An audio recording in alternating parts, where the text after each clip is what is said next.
You're listening to PetLifeRadio.com. Working Like Dogs is brought to you by Petco.com. Petco is a leading specialty retailer of premium pet food supplies and services, offering more than 10,000 high-quality pet-related products. Enter the code WORK10, WORK, the number 10, and get 10% off any order. No minimum at Petco.com.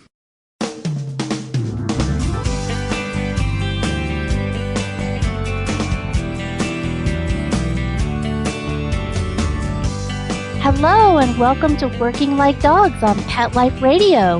Thank you for joining us today. We're your hosts. My name is Marcy Davis, author of Working Like Dogs, and my co-host is my trusty service dog, Whistle. And Whistle and I are so excited to have as our guests today Jennifer Arnold and Chris Casatelli from Canine Assistance.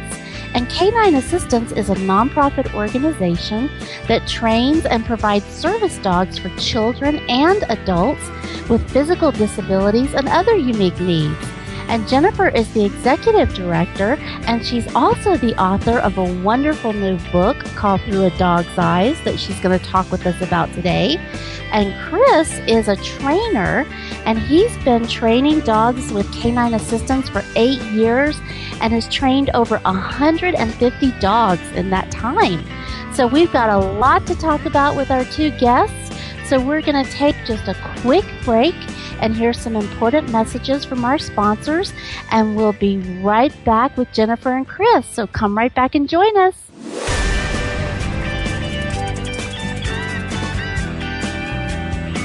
We'll be right back, right after these messages. Stay tuned. Working Like Dogs is brought to you by 1-800-PET-MEDS, America's largest pet pharmacy. 1-800-PET-MEDS is your best source for pet medications, vitamins, supplements, and pet supplies. Get great savings, fast service, and free shipping. Go to petmeds.com/work, WORK, to get 10% off any order and free shipping on orders of $39 or more. Welcome to Sassy Seniors, a show about our fabulous older dogs and cats. I'm your host, Kelly Jackson. I wanted to create a show to really showcase our senior pets. And, as the human population ages and lives longer, of course, so are our wonderful pets. But many of us with aging pets, it's so interesting. We have a tough time realizing or really admitting that they are seniors. So, in a way, I kind of like to think of our senior pets as wise puppies. What do you think about that? Be sure to join us for another edition of Sassy Seniors. And remember, celebrate your senior pets. Every week on demand, only on PetLifeRadio.com.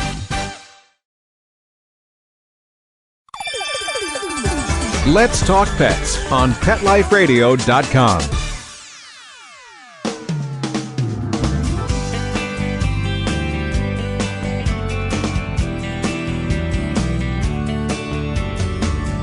Welcome back to Working Like Dogs on Pet Life Radio.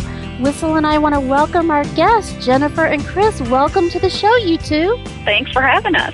Thank you. Yeah, well, we're so excited that you can be with us. Gosh, there's so much for us to talk about because you guys are up to so much with all the great work that you're doing in training dogs, but also your documentary, the book, the new Milk-Bone commercial. We've got a lot to talk about. But first, Jennifer, I want to ask you, tell our listeners about Canine Assistance. I know it was founded back in the early 90s, but tell us about that and how that happened. Well, when I was 16, I was diagnosed as having multiple sclerosis, and my diagnosis has since been changed to sort of a related condition. But at that point, I needed to use a wheelchair, and I used a wheelchair for a little over 2.5 years. And when I was first diagnosed, I really fell apart. At 16, I guess I'll always say that in retrospect, I'm embarrassed by the way I handled it, which was not well. but I guess it's a tough time anyway in life. And my dad had just heard about a woman in California who was just starting to train dogs to help people who use wheelchairs. And as a dog-loving family, that was a no-brainer for us. And unfortunately, this wonderful woman just had a couple of dogs in training, couldn't send a dog as far away as Georgia, where we lived. And so my dad got excited about, learning how to train these dogs. And unfortunately, Dad was walking home from my grandmother's house about 2 weeks after he had had his first planning meeting about canine assistance with his accountant, and a drunk driver jumped up on the sidewalk and hit him, and he died the next morning. And then I really fell apart. He was my best buddy, but canine assistance became what I was going to do, sort of no matter what, in tribute to my dad and as a way of not focusing on what was happening in my life, but trying to make it a little easier for somebody else. So we finally, it took my mom and I 11 years, but we finally opened in 1991. Wow. Well, that is just what a tribute to your dad. I mean, that's so beautiful. And for you to say that you fell apart, I mean, my goodness, Jennifer, who wouldn't? I mean, look what you did. You took that and focused it into such an amazing, amazing thing for so many people, which is just, wow, that's really... Well, it's absolutely saved my life. So I feel like it's a very selfish endeavor in a lot of ways because it's such a pleasure. Well, I certainly can appreciate how it did save you, but it saved a lot of other people. I mean, just the impact that you're making every day is phenomenal. That's so awesome. Well, so Chris, and you are a trainer with Canine Assistance. And I have so many people ask me, Chris, how they can become a trainer and work with assistance dogs. So tell us, how did you do it? Well, my path was probably a little bit different than some of the people who get into working with animals. I was actually going to Georgia State University in Atlanta, and I actually met a student in one of my classes who had a dog from Canine Assistance. And I talked with her, and because I thought it was just amazing. The dog was amazing. And she gave me a lot of information about the company, and it turned out they were in Alpharetta, which was very close to where I was living at the time. I couldn't believe that it was that close. And as fate would have it, the very next week, the university newspaper also did an article on Jennifer Arnold. And I was like, wow, that's unbelievable. That's just a sign pointing me in the right direction. So I went in and I tried to get into the volunteer program, which was totally locked up. There was a waiting list for months and months to volunteer there. And I just told the woman who was in charge at the time, Laura Basham, I was like, look, I am really gung-ho. I really want to do this. Any chance you can do me a solid? And she was like, yeah, you know what? If you're that gung-ho, we will bump you to the top of the list. So I came in and I just really started going as much as I could. I was working the weekends and running the dogs and cleaning the kennels and doing all that, and I just loved it. And then at the time, one of the trainers was getting ready to leave, and another trainer put in a good word with me with Jennifer, and I'd been volunteering for about 6 to 9 months, somewhere in there. And next thing I knew, I was under Jennifer's tutelage and training at Canine Assistance. Smartest thing we ever did. But you know what? I was going to say we are in the process of developing sort of a train-the-trainer internship program. So in the next couple of months, I would expect that our website will have that information available if people are interested. Yeah, I get so many questions and emails from our listeners about that, about how they can become a trainer. So that would be awesome. Get as much hands-on experience as you can. If you want to work with a nonprofit or if you want to work with a company that does rescue, like go in and volunteer and show that you're a go-getter, show that you really love what they do, and get hands-on as much as possible. Give as much time as you possibly can to an organization like that, and, they'll definitely take notice. And prepare for poverty for life, because it doesn't pay a lot. Well, I know. Not I think a lot that's of money. It pays a lot in other ways. Absolutely. That's the disappointing part that people, when they hear that, but you can't make up for what you can't put a value to what you get, I'm sure, in so many other aspects of the job. Well, tell us more about Canine Assistance. How many dogs do you train a year? How do people sign up? How do they get a dog? Tell us about that process.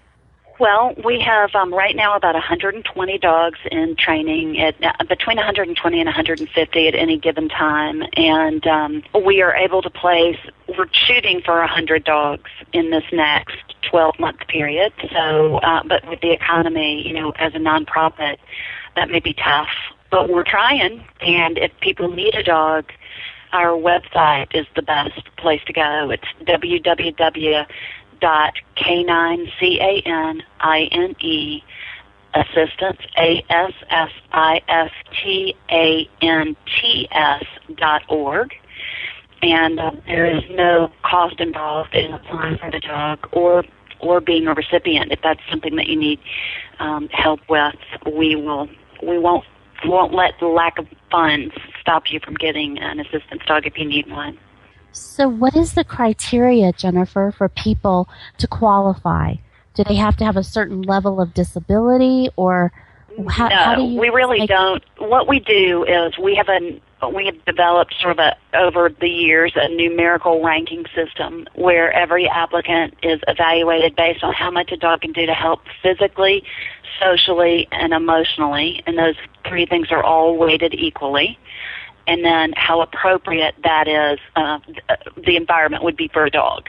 And based on that, it's not first come, first served, and everybody who applies knows that. So we try to reach out to the people who need us the most, and it may not be the person with the most severe disability, but it may be the person who's struggling with it the most.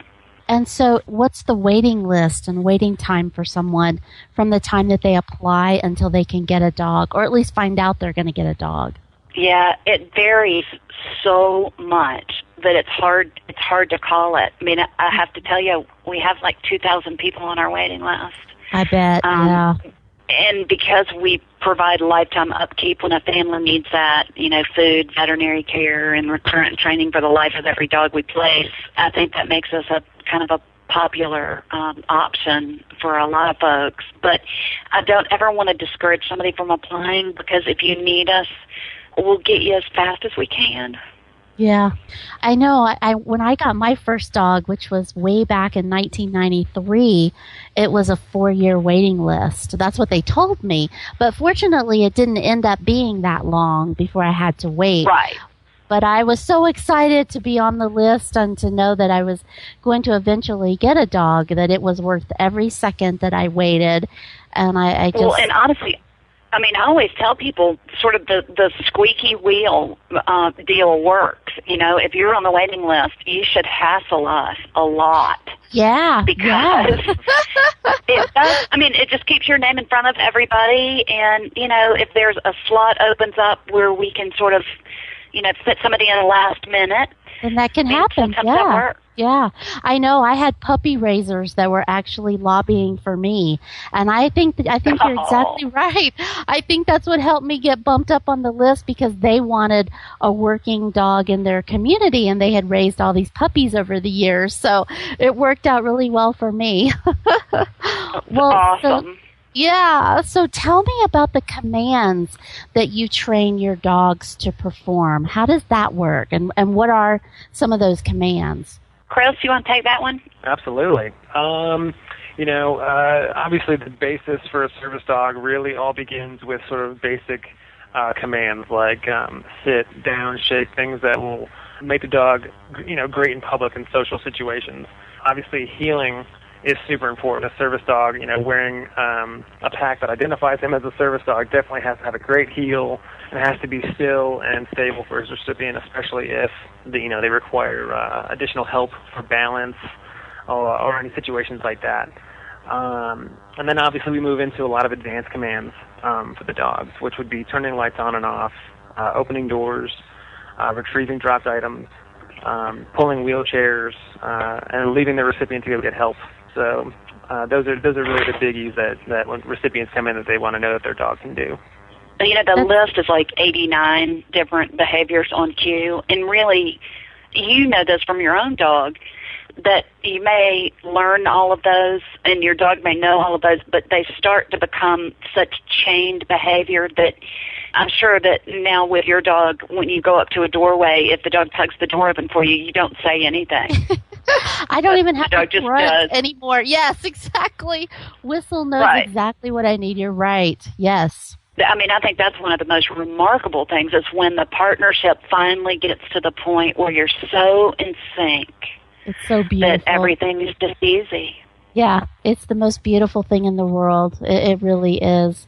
Yeah, I mean, when It I does look take a while, though, doesn't it? It does. It does. And then what's so heartbreaking is for them to be retired and then to start all over with your next dog because you are so in sync with that animal.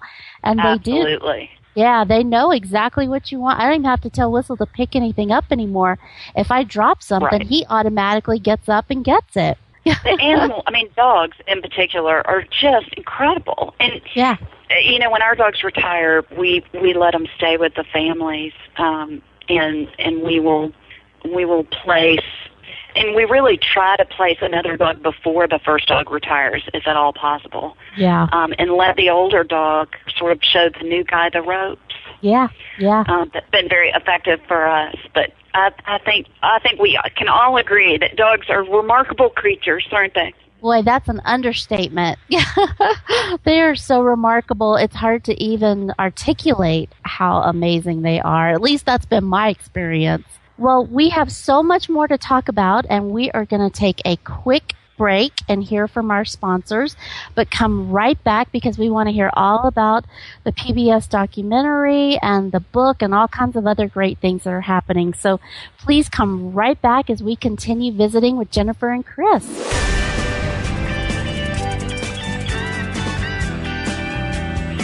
We'll be right back, right after these messages. Stay tuned.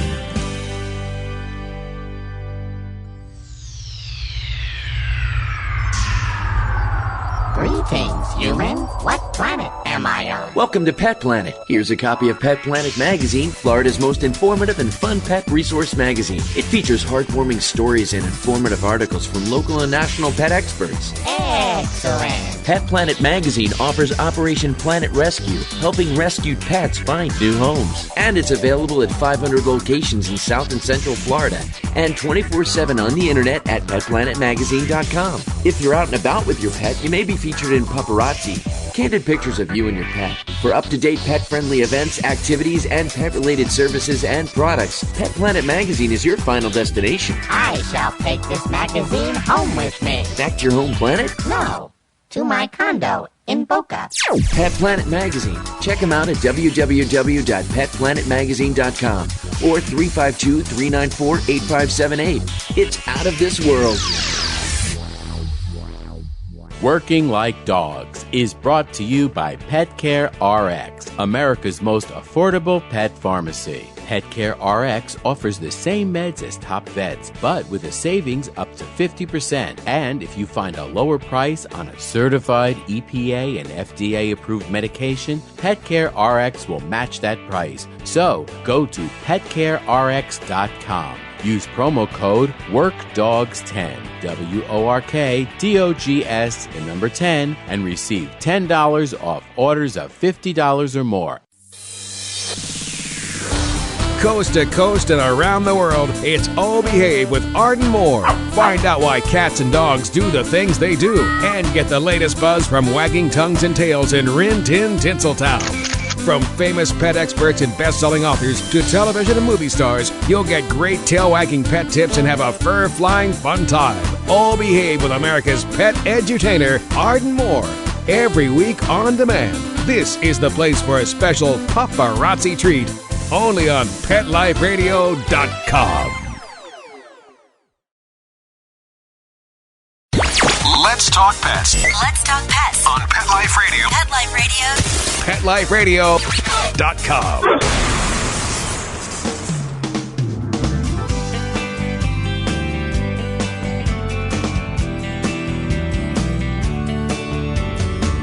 Welcome back to Working Like Dogs on Pet Life Radio, and we're visiting today with Jennifer and Chris from Canine Assistance. And we've been talking about Canine Assistance and all the amazing work that they're doing and training dogs to assist people with disabilities. And I want to talk about the documentary Through a Dog's Eyes. I was so excited when that came out earlier this year on PBS. And tell us about that documentary and how you guys developed that. Well, we got really, really lucky in that originally it is loosely based, let's say, on the book Through a Dog's Eyes that came out a month ago from Random House, and Random House got us in touch with PBS and Milkbone, who has done an extraordinary amount to help Canine Assistance.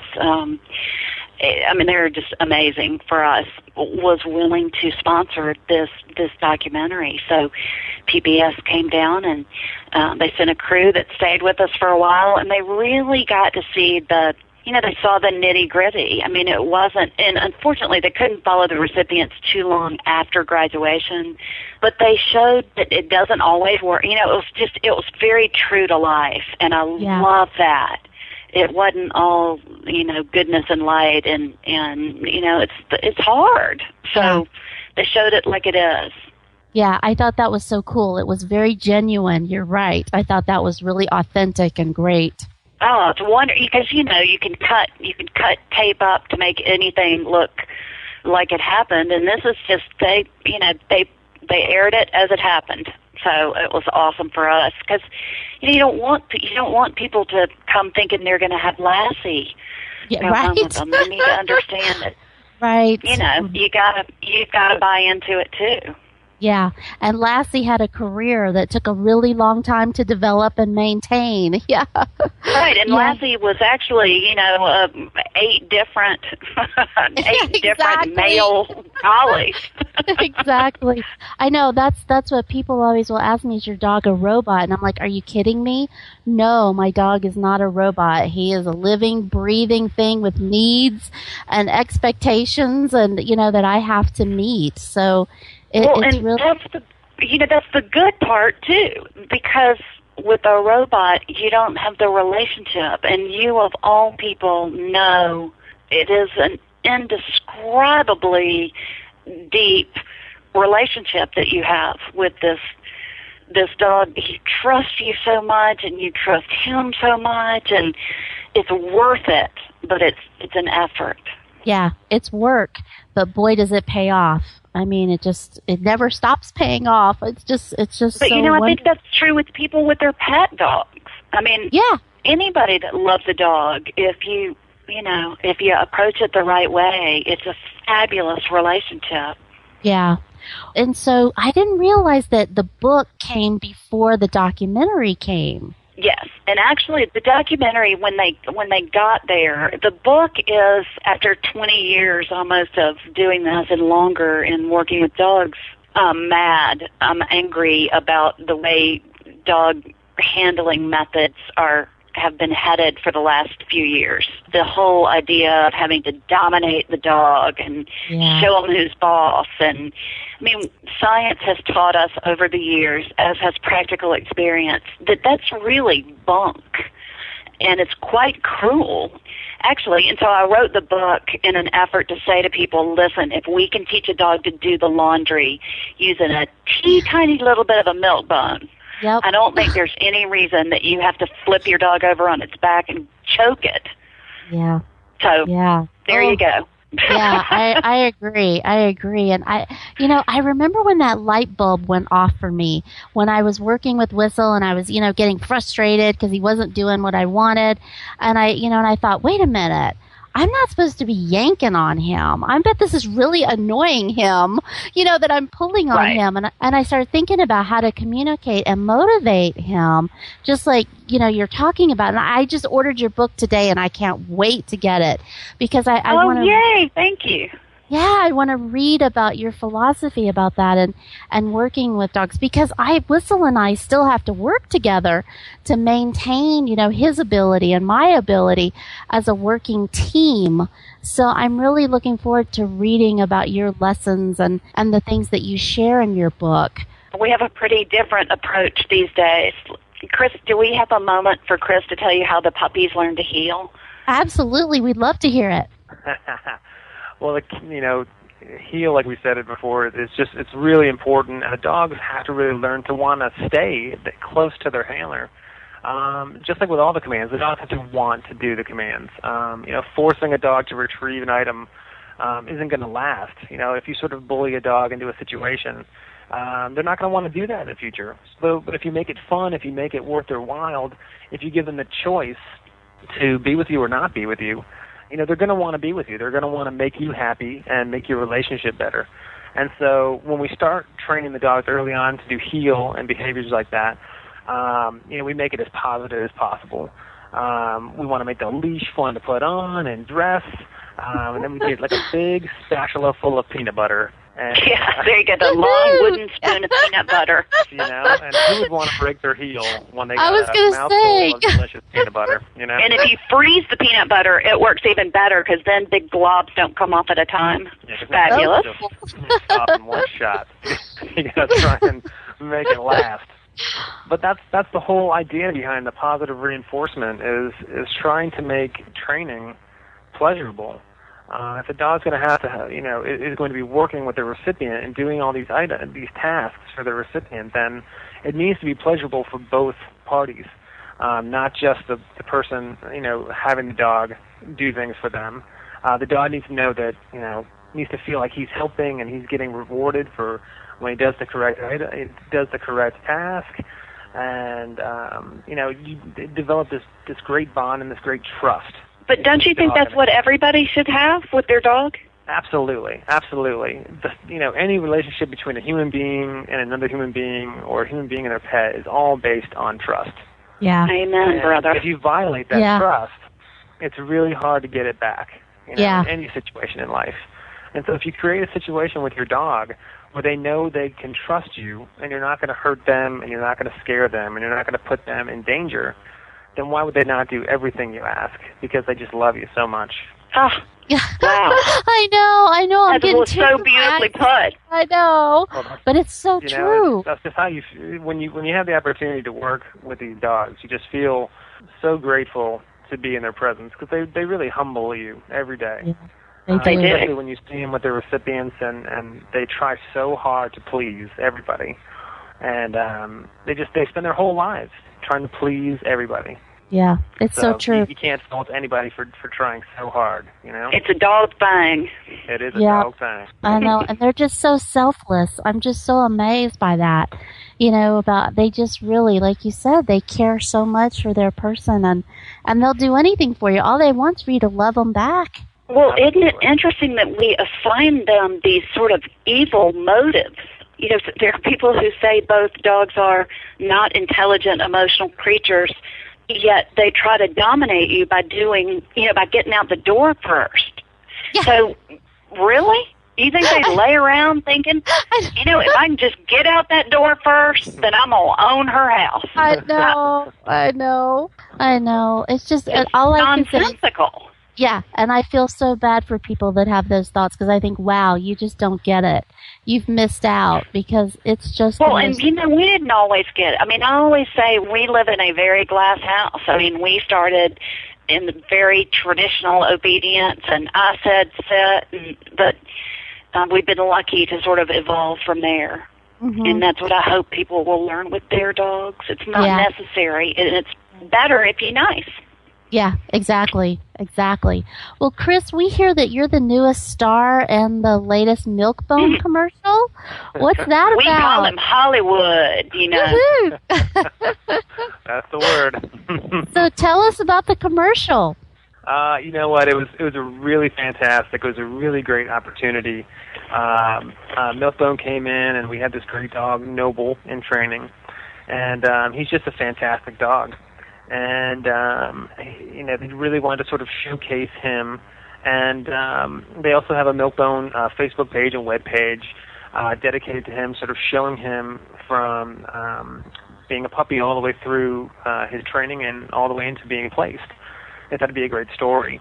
And I figured when we started shooting it, to be honest with you, that I would probably end up on the cutting room floor because there were a bunch of other cute kids, recipients with their dogs, and I was like, there's no way I'm making the cut. But Noble really stole the show, and he was only 8 or 9 months at the time they shot it. Wow. And he did a fantastic job retrieving over and over and over again. When you shoot a commercial, they really want to make sure that they get it. And so why do it 5 times when you can do it 95 times? Just to it's painful, isn't it? Just to make sure we got it from every conceivable angle. And to put a 8 or 9 month old pup in there and say, you got to retrieve this remote control 100 times, but you can totally do it. And he just did it. He just showed up, and he just did amazing. So, his trainer's not so bad either, my love. I think I'm overshadowed by that handsome golden retriever in there. He really came out and did a great job, and I was just honored to be a part of it and represent Canine Assistance and represent Milkbone. Yeah. Well, I love Milkbone's line, "Give the treats that give back." Do they ever give back? Yeah, absolutely. So how did you guys develop the relationship with Milkbone? How did that work? I will never forget it, because it was just a couple of years after the program started. We were so poor that we took volunteers based on their clothing size, because they had to give Mom and I their hand-me-downs. And a man walked into our little trailer. It was a construction trailer that we used as our office. Had a temporary permit, and we covered that with a potted plant. But a man walked in and said, "I'm with Milkbone, and I want to do something to help you." And Milkbone has hung in there with us ever since. So we are very lucky to have them, and they really do. I know people say, they think, well, it's a big corporation, but these guys actually care a tremendous amount about people and the animals they serve. So it's pretty neat to work with them. Well, it seems like that way, and I just love seeing the commercials, because not only is it supporting you, but it's also educating the public about service dogs and assistance dogs, and I just love that. Right. I love the ads are so positive. They're fun. I love to see people with disabilities out living their lives and having fun doing it, because they always think... Well, and the first commercial, I just want to tell you our dirty little secret. The young man in Milkbone has done 2 commercials now featuring Canine Assistance. And in the first one, the young man who's a college student goes out, and his dog goes over, and he and his dog go over and visit some girls, and a girl is patting the dog. I saw that. Mm-hmm. Yep. Well, and some people got really upset about that, because normally you do not pat an assistance dog. However, this young man says that his dog is a babe magnet. Of course it is. And then if he dies alone, it's his own fault. So his dog actually wears a patch that says, "Ask to pet me, I'm friendly." He tried to wear the patch himself that said, "Ask to pet me, I'm friendly," but didn't go so well with the girls. That's awesome. That's awesome. Well, yeah, it is so great to see a young person out there living their life and in such a positive way, because unfortunately the stereotypical ideas that someone with a disability is at home or in a facility, and they're not really out there living their life. But it's so great to see that in such a positive way, and it's because of these dogs that we are able to get out and live such wonderful lives. It certainly is for me. Absolutely. And how you look at your precious dog and think, no dog on the planet deserves to be treated with anything less than respect. Oh, you know it? Absolutely. Absolutely. That is so true. And all animals. And it is something that translates to everything. All of our relationships should be treated with respect and dignity. It's just... Well, and that's exactly what... Yeah, it goes from dogs to children to our interactions with one another. And absolutely. I think, being kind to one another is an important thing for everybody to focus on. Yeah. Well, I am just so thrilled that you two could be with us today and to talk about all the fun things you have going on. And I just want to ask you before we go where can people go to get more information about Canine Assistance? I know you mentioned the website at the beginning. Jennifer, would you tell the web address again for our listeners? Certainly. It's Canine Assistance, and that's CANINEASSISTANTS.org. And if people want us, if they missed the documentary, is it going to air again? or can they buy it on DVD? They can buy it on DVD, but they can also, I know that the PBS.org website shows at least part of the documentary, but it's available for purchase on like Amazon. Okay, great. And then PBS stations have been running it a lot, so check your local listings. Okay, awesome. And about the book, Jennifer, how can people get copies of your book? Please. Rush out. No, it is in bookstores now, so most bookstores should carry it, and it's also available with online retailers like Barnes & Noble, Amazon, Borders, etc. Great. And we'll have information on our website at PetLifeRadio.com where our listeners can get more information. We'll have the information about Jennifer and Chris, about canine assistance, and about Milk-Bone, so you can get on and see Chris's cool new commercial if you want to. And get to see Noble. Hollywood's worth seeing, baby. Yep, and get to see Noble, too. So that sounds great, and I just thank you two so much for all the work that you're doing, and I look forward to following you and hearing more about the future great things that you're going to do, because you're having such an impact on this industry, and I thank you for that. Oh, thank you so much for saying that. It's been a pleasure to be with you. Well, thank you, and thank you to all our listeners, and we're so glad that you joined us for another episode of Working Like Dogs, and we hope you'll come back and join us again soon. And if you have any questions, we'd love to hear from you, or any comments, and you can email us at Marcie, M-A-R-C-I-E, at PetLifeRadio.com. So thank you to our guests and our producers for making Working Like Dogs possible, and we hope you'll come back soon. Thanks so much. Let's Talk Pets, every week on demand, only on PetLifeRadio.com.